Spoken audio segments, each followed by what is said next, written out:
Olá, sexto ano, tudo bom com vocês? Espero que estejam aí nessa expectativa de término desse período aí de corona, né, de quarentena. É um vai e vem, né? Alguns dizem que vai poder voltar, outros dizem que não. Mas vamos aguardar aí com paciência. Enquanto isso, enquanto a gente aguarda, nós vamos dar continuidade ao nosso assunto, que é a civilização egípcia, né, o Egito Antigo. E na última aula, nós falamos aí do período dinástico.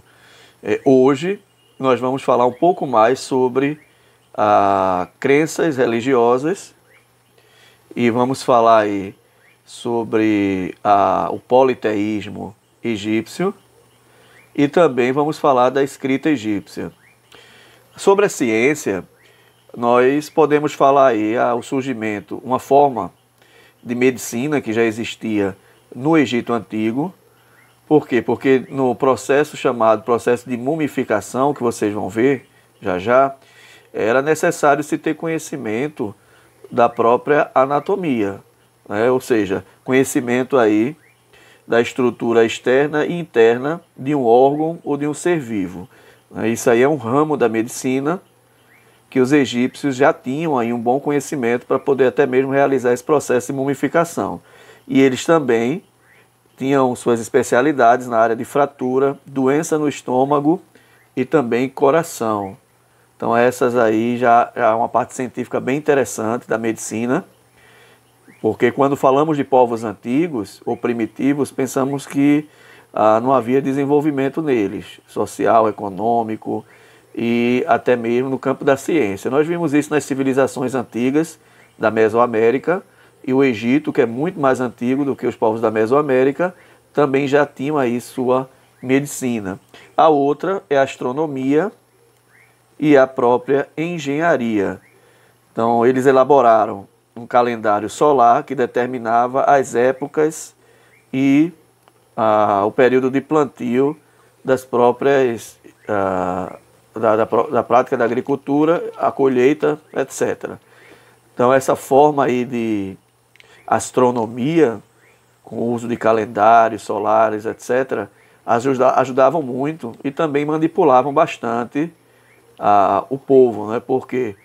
Porque os sacerdotes, tendo conhecimento desse calendário, da astronomia, eles informavam que caso o povo não obedecesse, viria um período de chuva muito forte que acabaria com as plantações. Mas isso eles já sabiam que ia acontecer. E aí, quando acontecia, eles diziam que era um castigo dos deuses e o povo tinha que obedecer ao faraó tal. Então, era uma forma de manipulação do poder. Também tinha um conhecimento matemático, que ajudou muito aí na questão de cálculos de produtos, quando entram, os produtos que saem, a quantidade de arrecadação de impostos, a geometria e as outras áreas da matemática, eles também tinham conhecimento, porque foram feitas as pirâmides baseadas em cálculos muito bem feitos do corte das pedras para poder montar as pirâmides de forma até mesmo triangular, que vai dar uma base muito mais forte do que se fosse um quadrado, né? Se você tiver uma mesa com a base triangular, ela vai sustentar muito mais do que se fosse com 4 pés. Okay? Isso aí a própria matemática vai mostrar o porquê disso. Então, os egípcios tinham todos esses conhecimentos. Hoje nós vamos, então, enfatizar muito mais a questão religiosa e da escrita, que foram processos importantes também para o desenvolvimento e a manutenção da civilização egípcia. E como eu falei para vocês, a questão artística vai ficar para o professor Flávio, dando História da Arte, tá certo? Então acompanhe aí o vídeo e no fim nós vamos ter, no decorrer aí, alguns vídeos, 2 vídeos falando sobre o processo de mumificação, como era feito, e também sobre como era feito esse chamado papiro, que era uma forma aí que eles anotavam as suas escritas. Nós vamos ver como se produzia esse papiro, ok? Então acompanha aí direitinho, vamos lá. Bem, antes de a gente começar a falar propriamente do assunto, vamos só relembrar um pouco aqui da divisão, da formação do Estado do Egito, né? Quando está com esse Estado aí com E maiúsculo, a gente está se referindo a país ou civilização, tá bom? Então o que acontece? Falei na última aula para vocês que o Egito, que poderíamos dividir a história do Egito em dois períodos, o período pré-dinástico e o período dinástico. No período pré-dinástico, nós temos todo o processo, que é aquela chegada dos primeiros povos à região do Egito, que hoje chamamos de Egito, diziam lá próximos ao rio Nilo, e a partir daí, vários povos, que também se chamavam nomos, eles começaram a habitar as margens do rio Nilo, todas as áreas das margens do rio Nilo, e para quem não chegasse primeiro, ficava um pouco depois, um pouco mais distante desse próprio rio. Então nós temos aí no período pré-dinástico a formação dos nomos, que esse é o primeiro período do pré-dinástico. Depois desse período do pré-dinástico, da formação dos nomos, nós temos os conflitos que vão surgir entre eles, entre esses vários nomos. Depois desses conflitos, vai se dividir em Alto Egito e Baixo Egito, que nós vimos. Depois aí existem mais conflitos entre Alto Egito e Baixo Egito, até que Menes consegue unificar o Egito, e quando acontece a unificação do Egito, aí acaba aquele período chamado pré-dinástico e começa o período dinástico, que é dividido em três partes, né? Que é o Antigo Império, Médio Império e Novo Império. Então essa é a divisão do Egito Antigo, ok? Só repetindo, o pré-dinástico, que são esses aí que estão no slide de vocês, e o dinástico começa a partir da unificação do Egito. Ou seja, as duas coroas, tanto do Alto Egito quanto de Baixo Egito, vão se unir, formando um único estado, por isso que se chama unificação, onde haverá a figura apenas de um faraó chamado Menes. Existirão vários conflitos depois dessa unificação do Egito, mas aí já se chama período dinástico, que é dividido nos três: Antigo Império, Médio Império e Novo Império.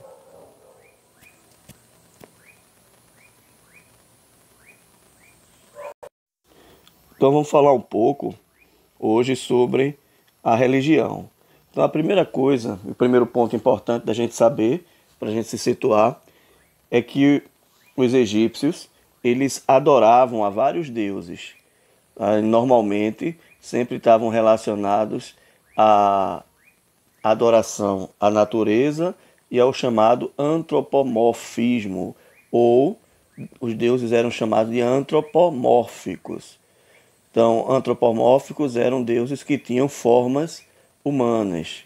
Então, zoomórficos, que são quando tinham formas de animais, antropomórficos, quando tinham formas humanas, certo? Então, eram essas duas formas, antropomórficos e zoomórficos. Eles eram, então, politeístas. Isso significa que eles adoravam a vários deuses, que acreditavam os egípcios tinham vontades e sentimentos semelhantes a dos seres humanos, certo? Então, essa crença de politeísmo, a própria palavra poli ou polis, tem um significado aqui de vários, ou seja, vários deuses com representação humana e animal, e representavam também elementos da própria natureza.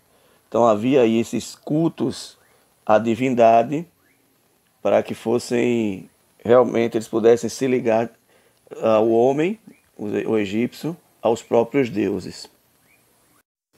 E aí haviam três deuses que se destacavam diante desse culto, né? O primeiro era Amon-Ra, que era o deus Sol, Osíris, que era o deus da morte, e Ísis, que era a deusa da fertilidade.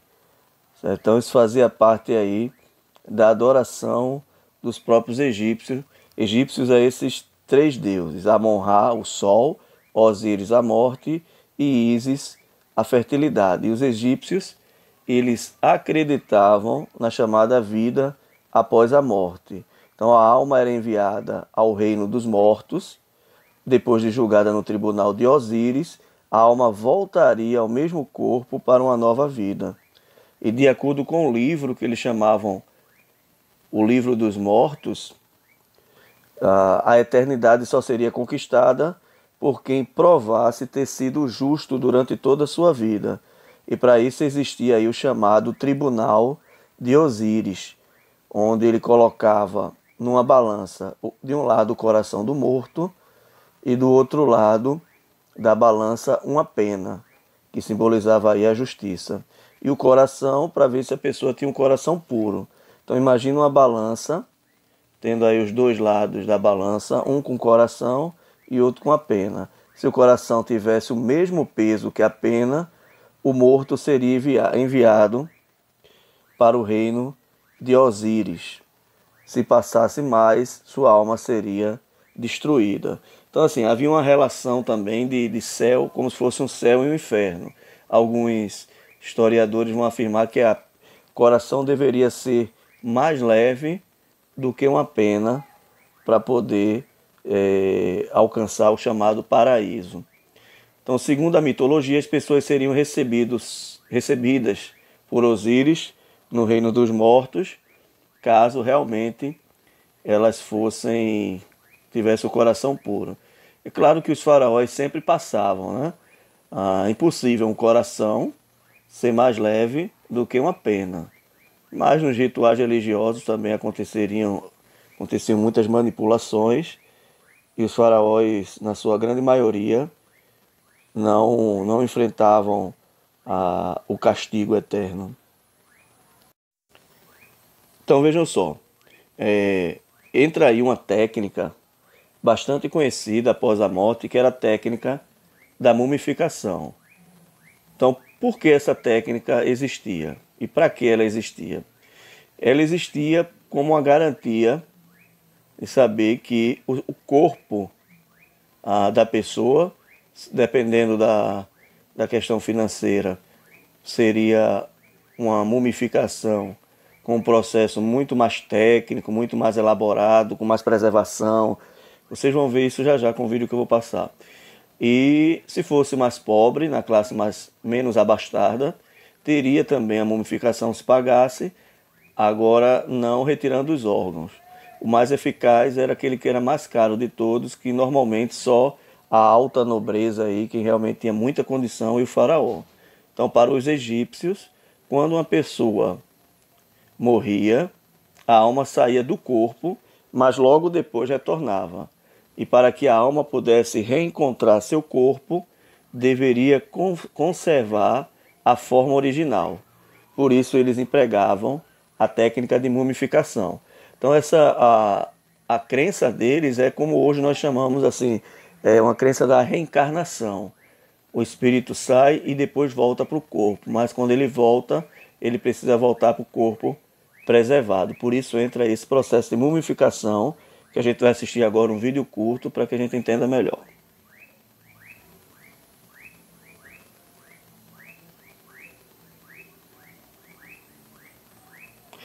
Tá? Deixa eu só organizar aqui e vocês vão assistir esse vídeo. Então vamos lá. Vocês viram aí como ocorreu todo o processo de mumificação e a sua importância na civilização egípcia. E outra coisa muito importante no Egito Antigo, que fez com que eles se desenvolvessem muito, era o uso da escrita.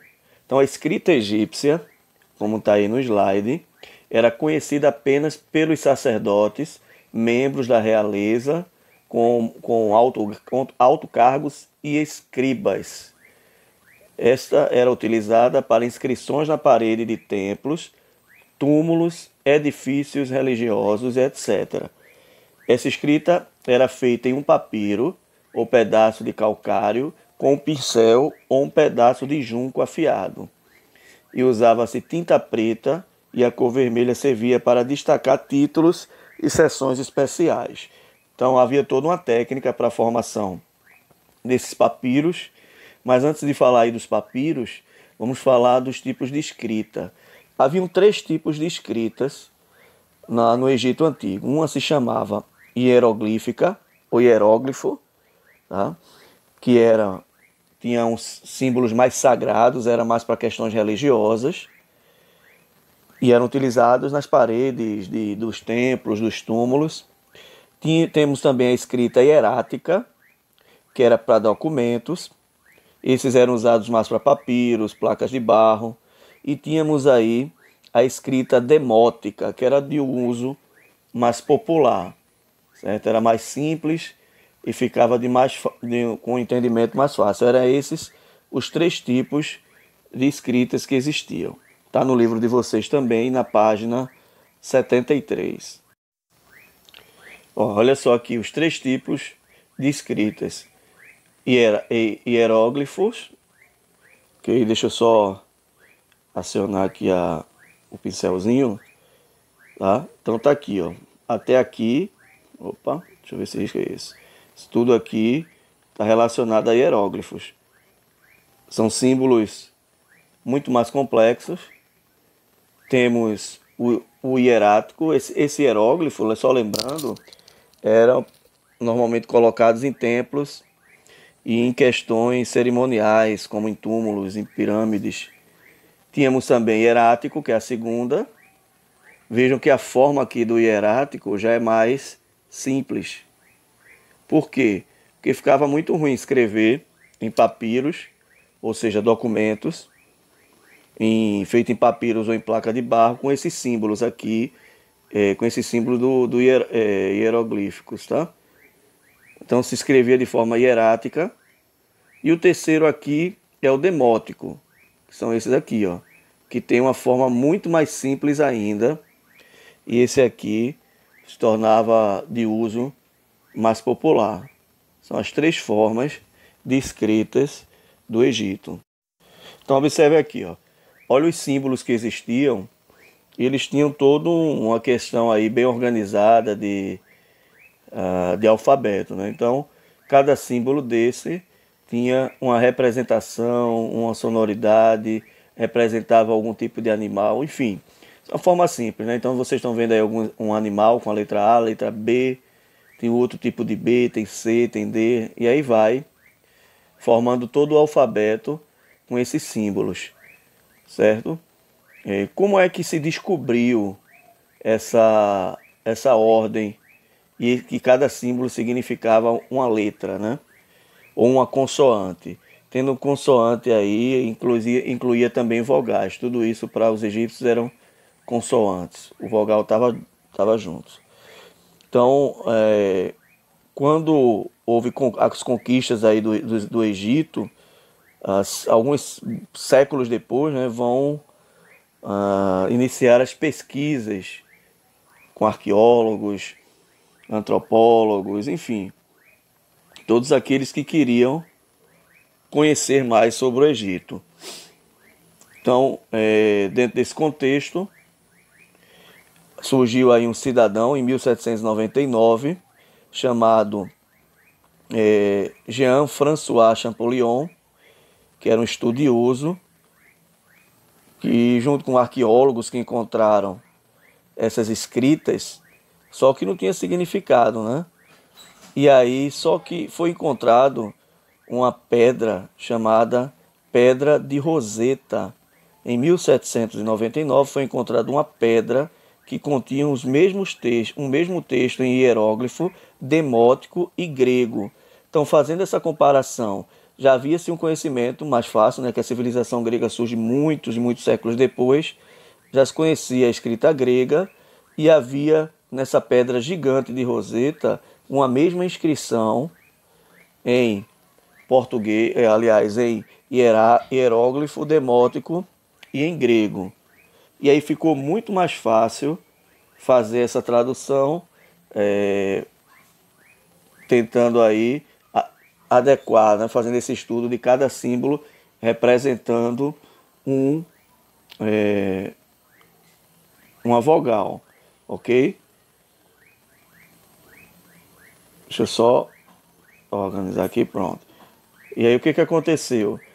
esse cidadão chamado Jean-François Champollion, ele conseguiu decifrar as antigas escritas egípcias. E a partir daí iniciaram-se os estudos cada vez mais profundos sobre o Egito Antigo. Então olha aqui, para ficar mais fácil de vocês entenderem, essa aqui foi a grande pedra de Roseta encontrada, e essa pedra aí resolveu todo aquele mistério de se entender o tipo de escrita egípcia. Então uma estava escrita, ó, observe aqui, ó, tem uma divisão aqui e tem outra aqui. Então havia uma inscrição, estava dividida aqui em hieróglifo aqui, ó, certo? Outra estava dividida em demótico e a outra em grego. Foi essa em grego, porque já se tinha, claro, conhecimento do grego, que deu possibilidade para se entender as escritas egípcias, certo? E aí, por uma associação de letra por letra, de código, foi se decifrando o que realmente estava escrito nas línguas lá dos egípcios, certo? É por isso que o francês Jean-François Champollion, ele era um estudioso de tipos de escritas antigas, foi chamado e ele conseguiu realizar aí essa façanha que fez com que o estudo a respeito das civilizações egípcias fossem muito mais profundas. Então vamos fazer o seguinte, eu falei para vocês sobre o papiro. Vamos dar uma olhada na confecção desse papiro, como ele é produzido, já que nós vimos como era o processo de mumificação em vídeo. Vamos fazer isso também, olhando esse processo de mumificação, aliás, o processo de formação de como se fazia o chamado papiro. Na página 72 de vocês, tem um infográfico que vai falando sobre o processo de mumificação.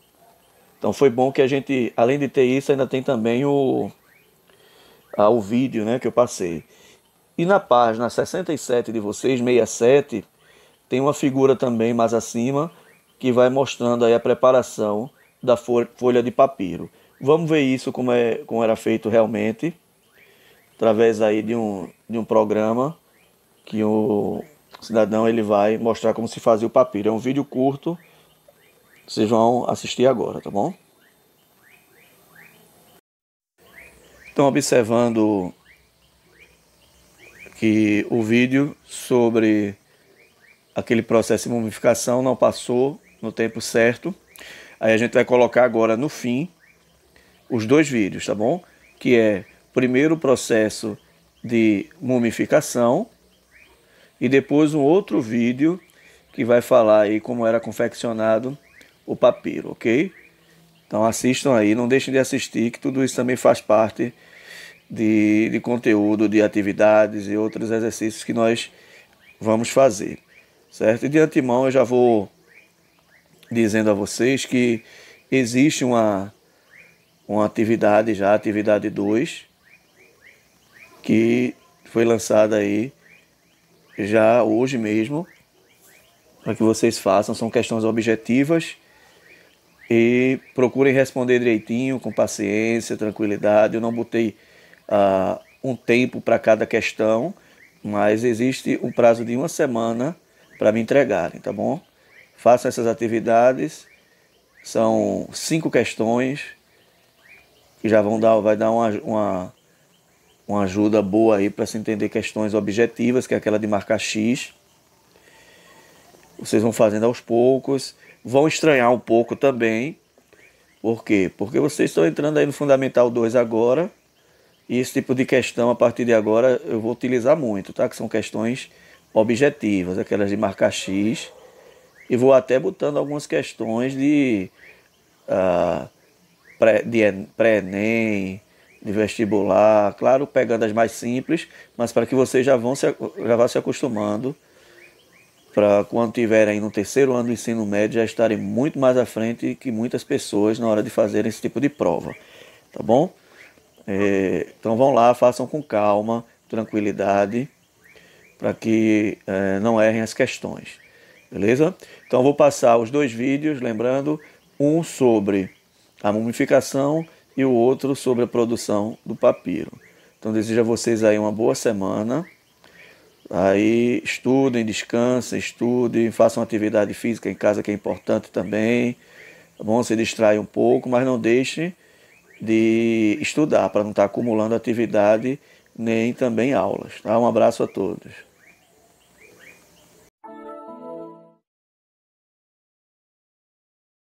As histórias de lendas e maldições que envolvem as múmias nos despertam curiosidade e fascínio. No cinema, na literatura e nos games, elas se tornam personagens de narrativas fantásticas. Tanto as múmias quanto os objetos encontrados junto delas são fontes importantes para entendermos as práticas religiosas do Egito Antigo, principalmente as que se referem à crença na vida após a morte. Para que uma pessoa alcançasse a eternidade, era primordial que seu corpo fosse preservado.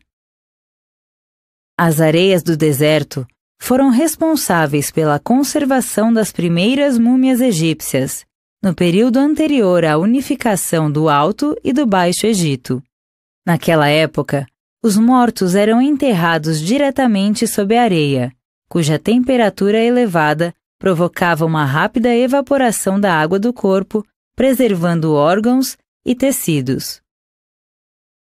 Um exemplo desse tipo de sepultamento é a múmia apelidada de Ginger, encontrada em 1901 e datada de 3.300 a.C. Em bom estado de conservação, ela pode ser vista atualmente no Museu Britânico.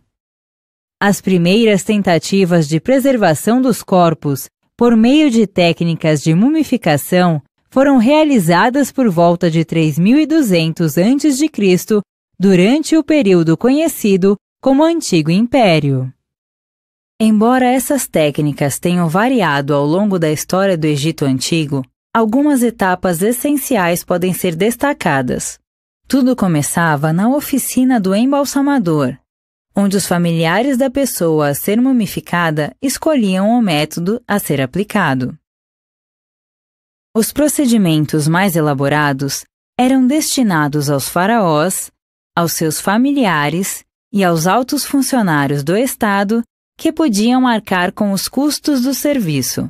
Os mais baratos eram destinados às camadas intermediárias da sociedade. No método mais caro, eram removidos o cérebro e os demais órgãos internos, exceto o coração e os rins. Nos mais baratos, realizados sobretudo a partir do Novo Império, não se extraíam os órgãos internos. Na etapa seguinte, o corpo era coberto com natrão, um mineral composto de carbonato de sódio, e ficava em um recipiente durante 70 dias. Dessa forma, ele era desidratado, o que impedia a proliferação das bactérias responsáveis pela decomposição. Após a desidratação, era preciso recuperar o volume perdido pelo corpo. Para isso, ele era preenchido com linho, serradura, terra, natrão, resinas, ervas aromáticas e, ocasionalmente, até cebolas. O próximo passo consistia em cuidar da aparência da pessoa morta. Depois da aplicação de óleos e bálsamos aromatizantes, o corpo era enrolado em faixas de linho. Em alguns casos, realizavam-se tratamentos estéticos, como o aplique de cabelos naturais, por exemplo. O processo se encerrava com a colocação de uma máscara funerária feita de ouro ou de camadas de fibra ou papiro molhadas. A matéria-prima utilizada na máscara dependia da origem social da pessoa mumificada. A máscara do faraó Tutancâmon, por exemplo, era feita de ouro. Todo esse processo fazia parte do ritual de embalsamento, que era acompanhado de preces e fórmulas sagradas recitadas por um sacerdote leitor.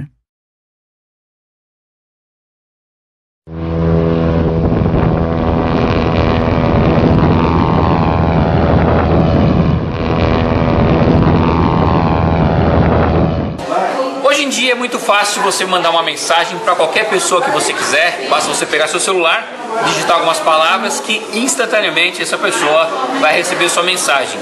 Antigamente, meu amigo, a coisa era muito diferente. As pessoas se comunicavam através de pedaços de pedra, se comunicavam com peles de animais e aqui no Egito em algo muito especial. Tenho aqui uma planta que nasce no Nilo. É uma planta sagrada para o egípcio por duas razões. Primeiro, por causa do deus Ra, que é o deus do sol, e você vê aqui o formato dela como raios de sol. Em segundo lugar, a sua base tem a forma piramidal, ou seja, eu estou falando com você sobre o papiro. Se você quiser construir um papiro como esse, você pode vir com a planta, escolher e medir, ou como esse aqui, e a partir disso você começa todo o processo de fabricar um papiro. Eu já cortei alguns pequenos talos aqui, então esse é um talo de papiro. Eu vou tirar aqui a casca. Essa casca antigamente ela não servia para praticamente nada, a não ser fazer sandálias ou barcos, porque ela não tem muita finalidade para escrita pelo menos. O papiro em si está aqui, essa parte branca, que eu estou extraindo, como você vê, vários que eu já coloquei aqui. Agora, dá uma olhada só na fragilidade que eu tenho nessa peça. Ela se quebra toda. Para que isso não aconteça, eu vou pegar mais um pedaço aqui. A gente tem que vir e extrair toda a água que eu tenho aqui no papiro. Então você está vendo eu tirar aqui, ó. A água ficou exatamente aqui. Agora eu tenho totalmente resistente, ele não se parte mais. Porém, a quantidade de açúcar que eu tenho aqui no papiro é muito grande. Eu tenho que colocar o papiro de volta na água para que ele extraia um pouco desse açúcar e também da tonalidade de cor que você queira deixar no papiro. Se você quiser um papiro escuro como esse, 2 semanas. Claro como esse, 1 semana. Passado esse tempo, eu tiro de volta. Sobrou um pouco de açúcar aqui, que é muito importante essa sobra de açúcar para que o papiro possa ficar colado. Ele que forma a cola natural para o papiro. Então eu começo a colocar aqui horizontais e verticais e assim vou colocando e formando o meu papiro. Coloco esse tecido e mais 1 semana nesta prensa que você está vendo aqui. Antigamente não existiam prensas como essa e as pessoas colocavam debaixo de pedras. Fechou a prensa, 1 semana, extraio, tiro aqui da prensa e vou encontrar algo desse formato que você está vendo. Cuidado, porque existem muitos tipos de papiros não verdadeiros pela rua, papiros falsos. Como você vai diferenciar um do outro? Basta você colocá-lo contra a luz. Listras horizontais, verticais, você vê essas pequenas manchas marrons que são nada mais que o açúcar que ficou aqui colando o papiro. Esse é um papiro original. Desse trabalho aqui, obras maravilhosas, a gente pode estar vendo, como aqui, Árvore da Vida, 5 fases da vida que a gente tem.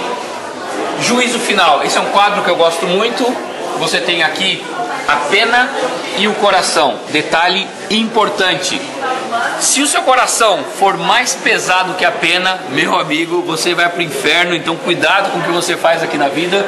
E aqui o calendário egípcio, os 4 pontos cardeais, as horas do dia, os meses do ano, algo muito interessante. Se você quiser então comprar um papiro, venha conhecer o Instituto de Papiros aqui no Cairo, eu tenho certeza que você vai gostar bastante. Tem mais Cairo, tem mais Egito, www.loucoporviagens.com.br.